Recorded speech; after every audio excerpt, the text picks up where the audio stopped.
So this is MORP, the Modeling of Radioactive Plume Path program. And essentially what it is just a nuclear safety training simulator for first responders on how to properly evacuate a city if there is a nuclear release from a plume stack of a nuclear facility.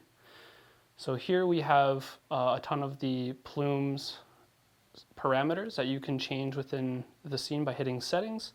And we have a little model down below that if you change any of the settings, it'll change it live so that you can create a situation in the simulation that's a little more accurate and tests a controlled setting as opposed to something random. So we also have a credits button that when pressed will give you everyone who worked on the project as well as a picture going from left to right. And with that, we're going to hop into the simulation. It takes a quick second for all the parameters to load into the plume, and as you can see, we are in the city of Oshawa. And as we look around, we can see that the plume that we have just made flies over the city. And by gripping the two controls on the grips, we can zoom out and in of the scene. And we can look above and we can see the whole city. And to walk around, we do the same sort of grip we can do with both hands, as if you're sort of walking around.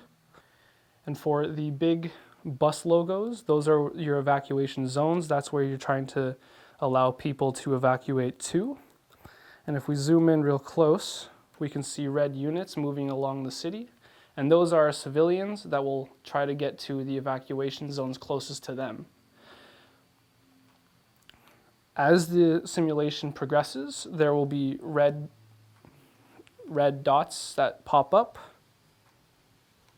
similar to this one, randomly among the city, and any civilian that is inside of the circle will slow down because this is an accident zone. So what we have is blue dots or circles that have first responders in it, and if you go into it and click on the middle one, it'll turn yellow, which means that's a selected first responder.